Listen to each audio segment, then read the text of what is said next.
Ceci est un livre audio autogénéré par Google. Du même auteur. Genève, études régionales. Essai d'analyse sémiologique en géographie humaine. Thèse numéro 272, Faculté des sciences économiques et sociales, Berne, Francfort, Las Vegas, Peter Lang, 1980. Atlas du bassin genevois et de la région lémanique. Un espace transfrontalier au cœur de l'Europe. Dirigé et réalisé par CUC, 1991, Encyclopédie de Genève. Atlas du Grand Genève. État des lieux pour un progrès durable, 2016 édition. Slatkin. L'Ancienne Alliance. Une modernité dans l'impasse, 2021 édition. L'Harmattan. Une nouvelle alliance. Nourrir une espérance pour l'après-effondrement, 2021 édition. L'Harmattan. Dédicace. À mes parents, ma sœur et tant d'amis. Merci à Isabelle et Anita pour leur relecture. Préface. Isabelle Pracci. Un Christ vert, une écologie chrétienne, le sujet fait rêver. Ce rêve serait vain pourtant si Charles Lucy ne s'appuyait pas d'abord sur une écologie laïque, démontrant ainsi que le bien vivre n'est pas seulement ni d'abord une affaire de religion, mais d'attitude civique face à la réalité et à l'avenir de notre société. Son bilan est rigoureux et invite à agir, rapidement. Il sonne l'alerte sur la menace d'écosystèmes déséquilibrés par une logique de rendement, sur un réchauffement climatique causé par des activités polluantes, sur l'inégale répartition des richesses allant jusqu'au pillage des pays pauvres détenteurs de ressources. Or nous avons tous les outils pour combattre cette logique pernicieuse. Mais prôner l'amélioration des pratiques n'aura aucun sens si ce but n'est pas soutenu par une politique sociale et environnementale, qui trace les routes du progrès. Les faits sont là, ils sont connus. Il devient judicieux de diversifier les approches tout en maintenant un juste milieu, sous peine de sombrer dans une écologie normative et totalitaire. Économie, emploi, justice sociale, ouverture culturelle et spirituelle, tous ces enjeux sont liés dans un même désir qui est de préserver la vie et la dignité humaine. L'écologie spirituelle nous invite à un art de vivre avec Dieu et avec nos frères. Nous avons projeté sur Dieu toutes sortes de fantasmes liés à nos peurs et nos culpabilités. Le Christ nous en guérit par l'Esprit tout en sollicitant notre adhésion, notre acceptation. Que veux-tu que je fasse pour toi ? Bien se connaître ses limites et laisser Dieu les travailler, c'est s'ouvrir à un monde meilleur car une fois posées les bases d'une écologie politique et sociale, qu'allons-nous en faire sinon placer Dieu au sommet ? La foi en l'homme éclaire l'intelligence de tous ces gens au travail, en politique, en économie. Mais elle ne suffit pas, car c'est Dieu qui dynamise la volonté de transformer le monde.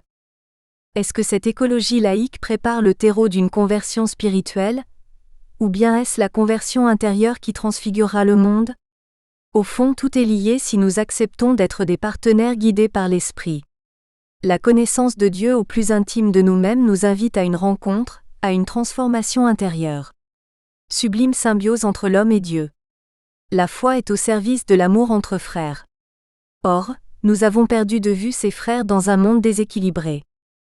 On doit penser l'Église comme une communauté de vivants, c'est-à-dire un événement permanent et non seulement comme une institution.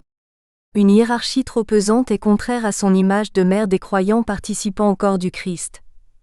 Il serait temps que s'estompe un cléricalisme dénoncé par le pape François et que nous progressions ensemble, clercs et laïcs, dans une interaction constante, enrichie de nos différences. Ce tournant est en train timidement de s'amorcer entre toutes les confessions chrétiennes. L'Église catholique a été meurtrie par toutes sortes d'abus, découverts dans la stupéfaction et l'indignation. Mais de nombreux chrétiens ont su libérer la parole pour en parler ouvertement, revendiquer des réformes, prévenir d'autres dérives, avec un courage exemplaire. Nous avons besoin les uns des autres pour lutter et rebâtir, non sur des ruines, mais sur un terrain plus approprié. Le monde est en attente d'un message fort venant du cœur de l'Évangile, car Dieu n'a nul besoin d'une prière ronronnante. Pourquoi les églises évangéliques fleurissent-elles dans le monde, et connaissent-elles un tel succès ? Pourquoi ne pas nous inspirer de ce souffle missionnaire pour nous recentrer sur l'essentiel de notre message ? Espérance, amour, charité ? Il faut revenir à la mission première de l'Église, à l'Église communauté, événement de salut, unie dans la fraternité, liée par l'amour de Dieu. Il y a rupture de génération entre nous seniors et nos enfants, qui très souvent se détournent de la foi au Christ et vont chercher ailleurs une ambiance chaleureuse. Ils ne sont guère encouragés spirituellement dans nos paroisses parfois désuètes et manquant de vitalité. Aujourd'hui notre jeunesse souffre. La pandémie a aggravé le chômage et raréfié les perspectives. Étudiants, apprentis, ils peinent dans ce contexte à tracer leur route, à avoir foi en leur avenir. Le vieillissement des paroisses ne focalise plus la vie locale, anémiée par l'individualisme et la civilisation des loisirs, ce qui pose un réel problème et accentue la tiédeur ambiante. L'Église n'est plus au centre du village, comme un lien social et religieux, avec l'urbanisation galopante qui a contribué à cette mise à distance. Il faut aujourd'hui rejoindre les personnes dans des espaces différents et se montrer créatif. Au lieu de rester prisonniers et nostalgiques d'un passé désormais derrière nous, nous devons nous adapter à notre époque et ses nombreux modes de communication. Les médias comme les réseaux sociaux doivent faire circuler la parole qui libère. Il est vital de nous laisser porter par l'Esprit, pour un renouveau dans notre action. Cette action commence par un état des lieux, que seul peut établir une écologie laïque. Nous avons chacun une petite pierre à ajouter à l'édifice. Beaucoup en restent à confondre religion et spiritualité, rejetant les deux sans discernement. Pourtant l'une ne doit pas entraver l'émergence de l'autre. En ces temps difficiles de pandémie, de menaces redoutables et de crises multiformes, Charles Lucy nous renvoie à notre mission de chrétiens en route vers plus d'amour, mais aussi de pragmatisme. Prélude. Dieu veut se réconcilier le monde et le fait par son Fils. Jésus est un Christ vert, parce que tout son parcours terrestre a été habité par l'amour de l'homme et qu'à travers l'homme, c'est toute la création qu'il ramène à la vie. Un Christ vert, parce que les discours qui interprètent faussement le livre de la Genèse comme la source des dérèglements ne tiennent pas face à cette vérité. J'en veux pour preuve que la modernité, seule responsable par ses dérives du triste état de la planète, a coïncidé avec un rejet de la foi. Seul un petit reste entretient et professe la fidélité à Dieu, comme autrefois lors du retour de l'exil à Babylone, lorsque les Israélites libérés par Cyrus se sont retrouvés en exil chez eux. Aussi vais-je centrer mon propos sur la mission du Christ, dont l'ultime fin se situe au terme de l'histoire, quand tous les hommes réaliseront enfin qu'ils représentent la seule issue à la menace présente et future. Le Christ est vert, seul vraiment vert, car il transcende toutes les autres tentatives de ramener les hommes à la raison. Le monde ne pourra pas survivre sans la foi en lui-même et en Jésus, qui a réalisé la promesse annoncée dans l'Ancien Testament, adressée au monde entier. Comme l'a dit André Chouraki, le peuple de l'Alliance est destiné à devenir l'instrument de l'Alliance des peuples. À la fois Israël est le peuple élu et en même temps, Dieu est le Dieu de tous les peuples, puisqu'il est le seul Dieu. Saint Paul écrit aux Romains, « Vous n'avez pas reçu un esprit qui fait de vous des esclaves et vous ramène à la peur, mais vous avez reçu un esprit qui fait de vous des fils et c'est en lui que nous crions Abba, c'est-à-dire, Père. » L'Esprit Saint autorise à se tourner vers Dieu en lui disant Papa. Il fait des hommes ses héritiers, en leur permettant d'avoir accès à toutes ses richesses, mais à condition qu'ils se conduisent comme ses enfants dans les moments difficiles, dussent-ils en souffrir durement comme Jésus en a montré l'exemple. La condition n'est pas de souffrir, mais de ne pas craindre la souffrance. Le Dieu trinitaire a façonné le visage du monde, dit le Lucernaire, comme un reflet de sa beauté, pour qu'elle en soit le fleuron, pour qu'un jour lointain puisse avoir lieu sa rencontre avec le Christ. Mais auparavant, elle devra assumer ses erreurs, traverser la grande épreuve. Apocalypse. Figure 1. Le grand projet de Dieu. Cette figure illustre la pensée paulinienne en référence au plérôme du Christ. Plérôme signifie accomplissement, c'est un substantif dérivé du verbe grec remplir, accomplir. Il a été annoncé dans la lettre aux Romains. Présent dès avant la création, déclare l'agneau dans l'Apocalypse, il est le commencement et la fin, l'alpha et l'oméga. La foi n'est pas tant un savoir qu'une histoire, pas qu'une connaissance mais un chemin. L'existence de Dieu n'est pas un principe abstrait, une déité vague, elle désigne 3 personnes qui ont créé l'homme pour en faire un partenaire et sont venues le lui annoncer. Le Père est la source et le Verbe sont vis-à-vis, écrit l'évangéliste Jean dans son merveilleux prologue. Au commencement était le Verbe, et le Verbe était tourné vers Dieu, et le Verbe était Dieu. Il était au commencement avec Dieu. La vie avec Dieu est une histoire d'amour, et il appartient à tous les hommes d'être partie prenante dans cette histoire d'amour. Le Seigneur les nourrit de sa parole et de son corps. Il est toujours là pour leur donner force et courage en vue de la mission. Cette grande tâche peut leur sembler au-dessus de leurs forces, leur faire peur, mais il a promis d'être avec eux tous les jours jusqu'à la fin du monde, un monde habité par l'Esprit. La Trinité révèle l'intimité du cœur de Dieu. Ce cœur est don mutuel, ouverture, chaleur et partage, souffle qui éveille, torrent, douceur, lumière, tendresse. Maurice Zindel disait que les trois personnes de la Trinité représentent l'amour absolu, dans lequel chacune se dépossède et se donne totalement aux deux autres. Un Dieu créateur, c'est facile à imaginer, mais un Dieu qui se révèle, un Dieu qui choisit une nation, qui vient la prendre, la distinguer, qui s'intéresse à elle, qui intervient pour elle à de multiples reprises, qui lui donne une terre, qui lui dévoile les secrets de la vie et du bonheur, c'est totalement impensable. Et peu à peu le peuple hébreu découvrira qu'il a été élu, non au détriment des autres, mais au service de tous les autres. Figure 2. L'écologie intégrale chrétienne. Partant de cette image qui représente un défi pour trouver une issue vers un futur dépassant la modernité égarée, je tenterai de refonder l'appartenance de notre espèce à un monde qui l'environne et qu'elle doit préserver. Car si les nouvelles générations se contentent de reproduire et d'amplifier les dérives d'aujourd'hui, l'atmosphère de nos sociétés sera-t-elle respirable demain, au sens propre et figuré ? Depuis le pape Jean-Paul II, on pourrait dire qu'une théoécologie a commencé à germer, avec des intuitions nouvelles et une abondance de textes. La relation à Dieu conditionne la relation à la création, et une dimension spirituelle de l'écologie naît de ce rapport ajusté au monde. Le but de cette spiritualité est de mettre son écologie intérieure en harmonie avec l'écologie extérieure, celle qui promeut le rétablissement de l'alliance homme-nature.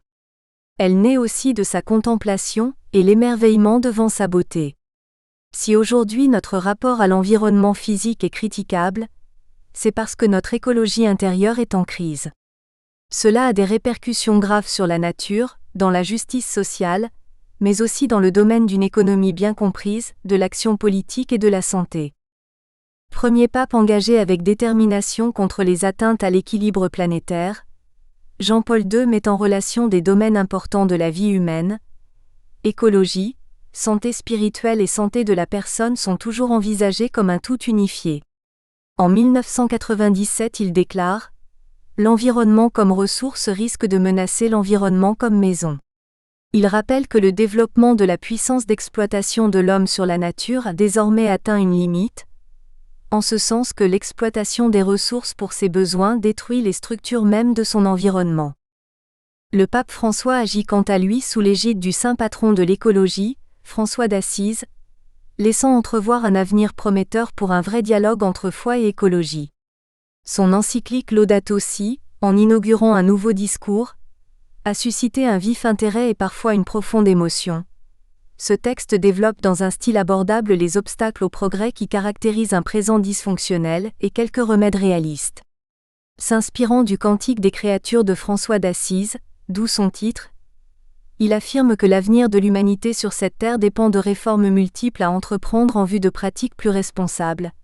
À le lire, on se prend à croire que le meilleur est possible, qu'il sera fait d'harmonie et d'épanouissement personnel et collectif. Mes collègues pronostiqueurs, Roch, Bourg, Hulot et d'autres sont de l'écologie une vision immanentiste. Elle a son principe en elle-même. Celle en laquelle je crois intègre la transcendance, c'est-à-dire la présence d'un esprit divin, mais elle suppose une adhésion, n'étant pas comme telle perceptible, ainsi que l'explique Marcel Gauchet. Il fallait la transcendance du Dieu chrétien pour que devienne concevable un monde purement matériel et parfaitement isomorphe, dégagé de toute animation spirituelle. Par cet énoncé fort, quasi prophétique, Gauchet définit l'essence même du christianisme, permettant à l'homme d'être libre dans le monde selon ce qu'est le monde. Le débat politique est incontournable, mais il devrait se poser sur une assise plus saine, non pas la victoire douteuse d'un parti sur les autres, victoire suspecte de rassembler les opinions les plus contradictoires. On est encore loin d'une attitude objective, celle précisément qui fait la richesse de l'encyclique Laudato Si, que de brillants esprits qualifient de conservatrice parce qu'elle associe aux préoccupations terrestres l'amour de Dieu, et qu'elle est donc a priori suspecte d'intégrisme. Les débats sont sans fin, le terrain est miné de chicaneries philosophiques qui obscurcissent le concept d'écologie, restreignent son champ d'application et son sens, retardent une action urgente, ces discours sont en voie de devenir une grande cacophonie. Associée à l'écologie laïque une écologie chrétienne, c'est situer en un même point critique à la fois le désir de Dieu et la liberté de croire.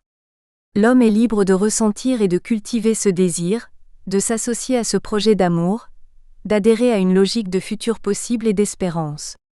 Face à la visée implacable de l'écologie laïque, qui se borne à constater l'état inquiétant de la planète, c'est un usage proactif de la liberté qui caractérise l'écologie chrétienne.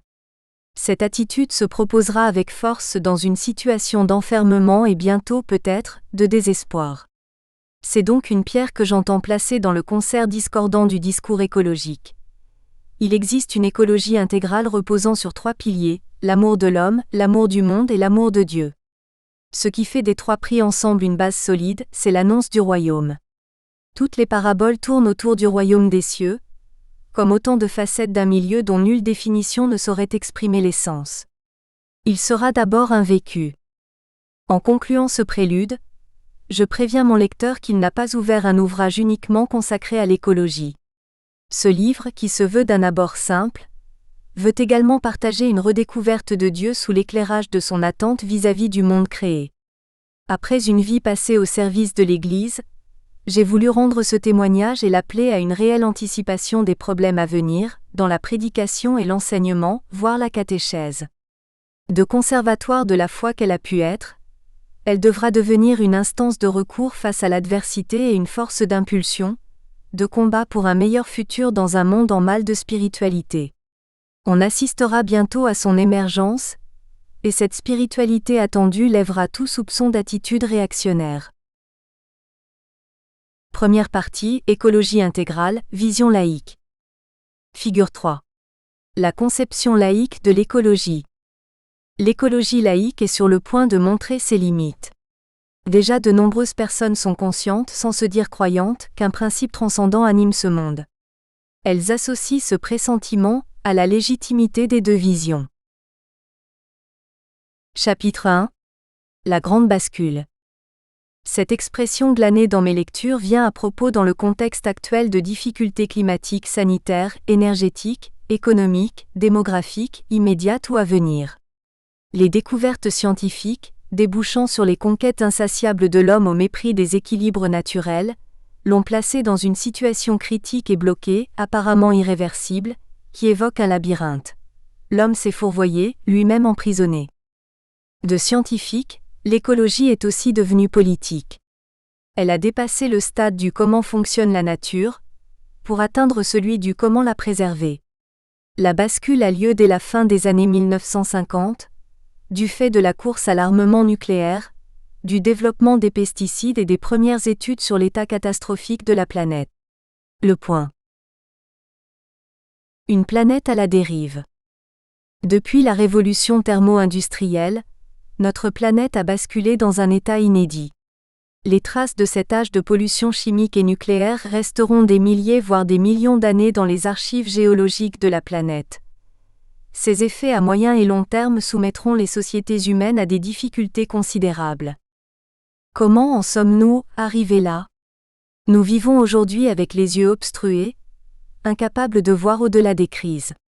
Alors qu'il était un objet lointain, un futur de désastre s'est rapproché à grande vitesse et va finir par nous percuter. Le XXIe siècle, annonce le point, est celui du retour de bâton. De l'avis d'un écologue averti, James Lovelock, sans un changement fondamental et rapide de notre façon d'exploiter la nature, face à une crise à venir sans précédent, nous n'aurons pas d'autre perspective que de disparaître. On sait que face aux besoins croissants en énergie et faute de l'économiser, on se trouve pris dans un cercle vicieux. Mais qui pourra décréter au nom de l'humanité entière un réel renversement des pratiques et des valeurs ? Y a-t-il un pilote dans l'avion ? Un dirigeant capable d'obtenir de tous les pays un réel engagement de réduction collective, massive, contrôlée des émissions de gaz à effet de serre, d'anticiper les besoins alimentaires futurs et d'alerter les responsables économiques sur les risques d'une financiarisation sans rapport avec les activités réelles et qui dépend d'une croissance suspendue aux besoins énergétiques? Les gouvernants veulent montrer qu'ils agissent, écrit James Lovelock, mais en réalité ils cherchent à gagner du temps.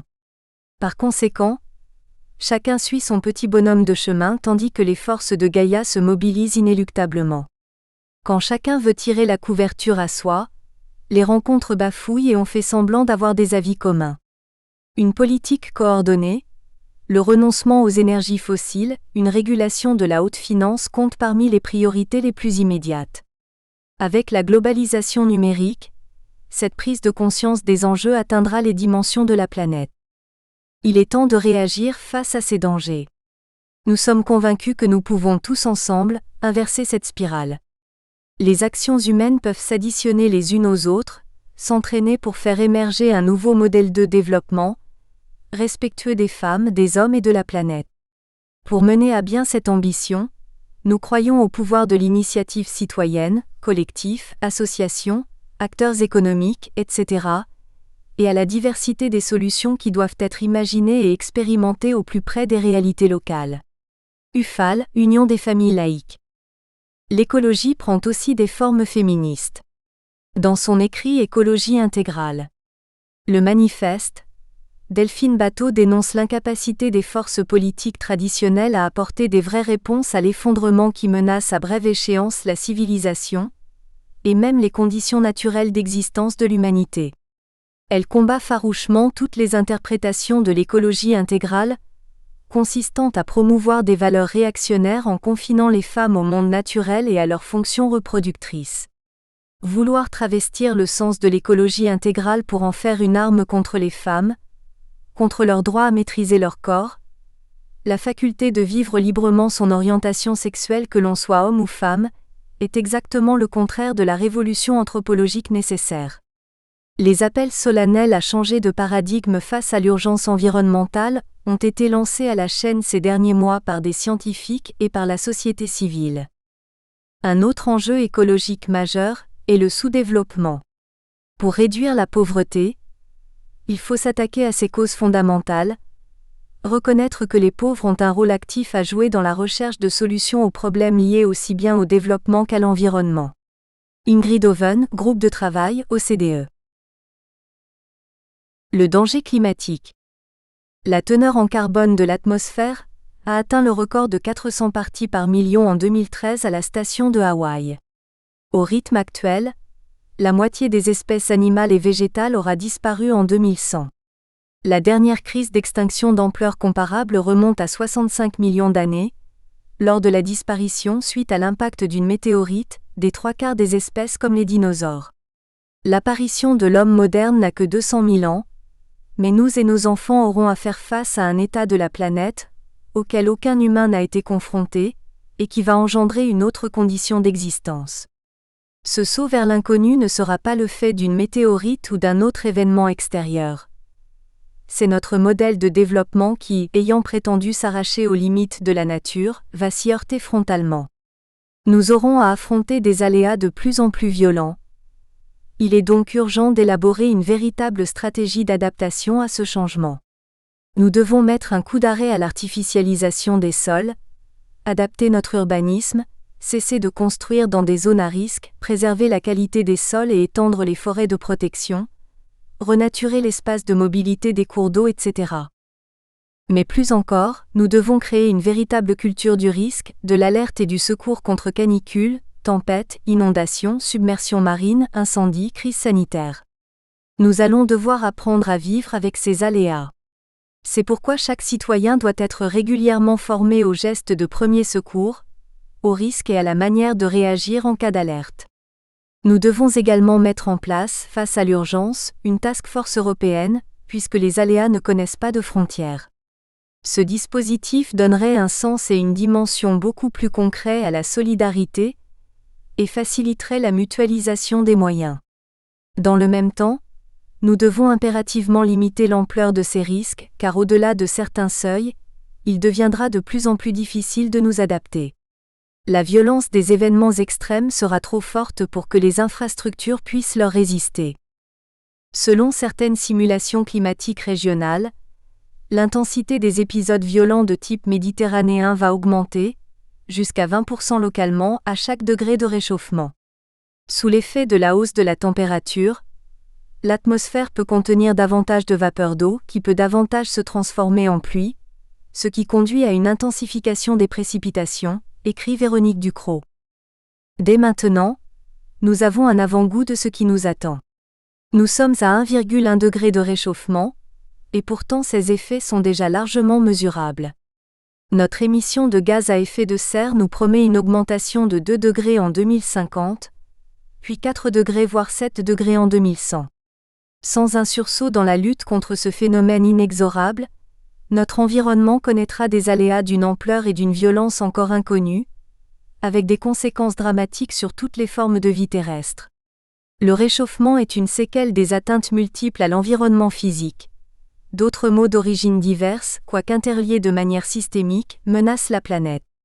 Ils surviendront les uns après les autres, à moins de les anticiper, de trouver des alternatives aux pratiques actuelles, de réformer un système économique basé sur l'allocation des ressources financières par de grandes sociétés avides de profit et d'aider les pays pauvres à se développer. Scénario catastrophe. Le système mondial actuel s'est mis en tendance. Explosion démographique, épuisement progressif des sources d'énergie fossiles et des ressources naturelles, raréfaction des sols cultivables, empoisonnement des écosystèmes agricoles par les pesticides, érosion rapide de la biodiversité, crise alimentaire, fin des énergies fossiles à bon marché, raréfaction des matières premières, inégalité devant la détresse écologique, les pratiques de notre civilisation conduisent vers l'abîme. Selon Science et Vie, hors série 243-2008, les réserves d'or au rythme actuel d'extraction. Nous espérons que vous avez apprécié cet aperçu. Pour continuer à écouter ce livre audio sur Google Play Livres, utilisez le lien dans la description de la vidéo.